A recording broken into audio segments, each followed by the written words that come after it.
একদিকে আমরা দেখলাম পুলিশি তৎপরতা, সিসি ক্যামেরা বসানো হয়েছে, পুলিশের নজরদারি চলছে, ক্যাম্প, এবং অন্যদিকে আজই সন্দেশখালীতে রাজ্যের দুই মন্ত্রী পরিস্থিতি সরেজমিনে খতিয়ে দেখতে রাজ্যের দুই মন্ত্রী আজই যান সন্দেশখালীতে। যে ছবি এই মুহূর্তে আমরা দেখছি, টোটোতে করে রাজ্যের দুই মন্ত্রী অভিযোগ শোনেন গ্রামবাসীদের, পরিস্থিতি সরেজমিনে খতিয়ে দেখতে সেচ মন্ত্রী পার্থ ভৌমিক এবং সুজিত বসু।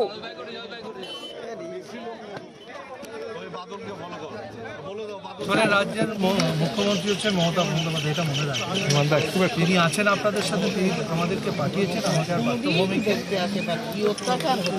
না ঠিক আছে, সেই অত্যাচার যারা তো জানতো, যখন পৌঁছেছে সঙ্গে সঙ্গে আমাদের পাঠিয়েছে এবং বলেছে যে আপনারা যে আন্দোলনটা করছেন এটা ঠিক, মানে উনি আপনাদের পক্ষে বলেছে, দিদি বলেছে ওরা আমার লোক, ওরা ঠিক বলছে, তোমরা যাও, ওনারা যা বলছে সেটা শুনে ওনারা যা করতে বলছেন সেটা কর। 1 মাস টাইম দিন, সব ঠিক হবে। 1 মাস টাইম দিচ্ছে, ঠিক আছে?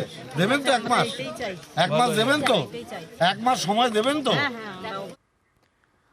আমরা দেখলাম পরিস্থিতি সরেজমিনে খতিয়ে দেখতে রাজ্যের দুই মন্ত্রী সন্দেশখালীতে যান, গ্রামে গ্রামে ঘুরে বাসিন্দাদের সঙ্গে কথা বলেন। প্রতিনিধি জিয়াউল এই মুহূর্তে আমাদের সঙ্গে রয়েছেন। জিয়াউল, 1 মাসের সময় চাইলেন, স্থানীয়রা আশ্বস্ত হলেন?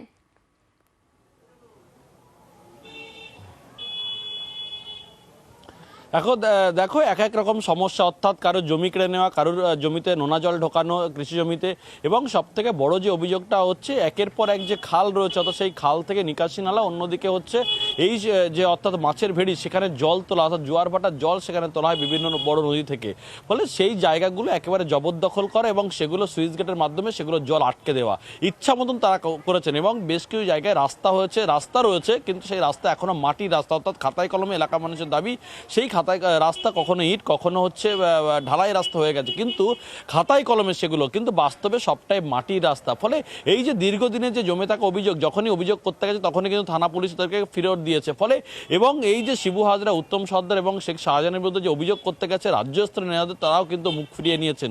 ফলে এই যে জমে থাকা অভিযোগ আজকের কিন্তু তাদের কাছ থেকে একেবারে সরাসরি জানার জন্যই রাজ্যের দুই মন্ত্রী পার্থ ভৌমিক এবং সুজিত বসু সরাসরি এলেন এবং প্রথমেই ধামাখালী থেকে সন্দেশখালী ঘাট, সেখান থেকে একের পর এক, অর্থাৎ 8 নম্বর ঘেড়ি, পাত্রপাড়া, লস্করপাড়া এবং আরও একাধিক এলাকায় তারা ঘুরলেন, মাঝের পাড়া সহ একাধিক এলাকায় তারা ঘুরলেন, মূলত কী সমস্যা জানার চেষ্টা করলেন। এবং এই যে পার্থ ভৌমিক সেচমন্ত্রী রয়েছেন, তার দপ্তরের একাধিক আধিকারিকরা নিয়েও তারা গেলেন, অর্থাৎ এলাকার মানুষ কি অভিযোগ করছে সরাসরি মন্ত্রী শুনছেন, মন্ত্রী তাদেরকে, এই যে আধিকারিকরা গেলেন তাদেরকে ডেকে নির্দেশ দিচ্ছেন যে এই কাজটি কতদিনের মধ্যে সমস্যা সমাধান হবে, অর্থাৎ যাদের জমি কেড়ে নেওয়া হয়েছে তারা কাগজপত্র জমা দিলে সেটি কবে তাদেরকে ফেরত দেওয়া হবে। কিন্তু জেনে বললেন সেটা প্রায় না হলে 10 দিন সময় লাগবে, এবং কোথাও সুইচ গেট করা হয়েছে অবৈধভাবে, সেটি কতদিনের মধ্যে ভেঙে আবার আগের জায়গায় ফেরত দেওয়া হবে, তিনি বলেন 15 দিনের মধ্যে। ফলে সব মিলিয়ে তিনি কাজ দেখলেন, খতিয়ে দেখলেন এবং আশ্বস্ত হলেন এবং এলাকার মানুষ সময়সীমাও বেঁধে দিলেন, আশ্বাসও দিলেন এবং অভিযোগ শুনলেন।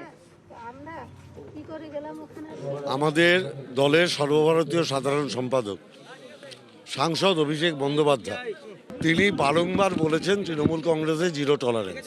সন্দেশখালীর একটা অঞ্চলে যেহেতু আমাদের অঞ্চল সভাপতিকে আমরা সাসপেন্ড করেছি, ব্লক সভাপতিকে আমরা সরিয়ে দিয়েছি, অতএব স্বাভাবিকভাবেই একটা অঞ্চলে আমরা আপ টু লোকসভা নির্বাচন নতুন করে তো কমিটি করতে পারবো না, ওটা দলগতভাবে সারা বাংলায় হয়, আমরা কাজ চালানোর জন্য একটা স্টিয়ারিং কমিটি করবো 8টা অঞ্চল।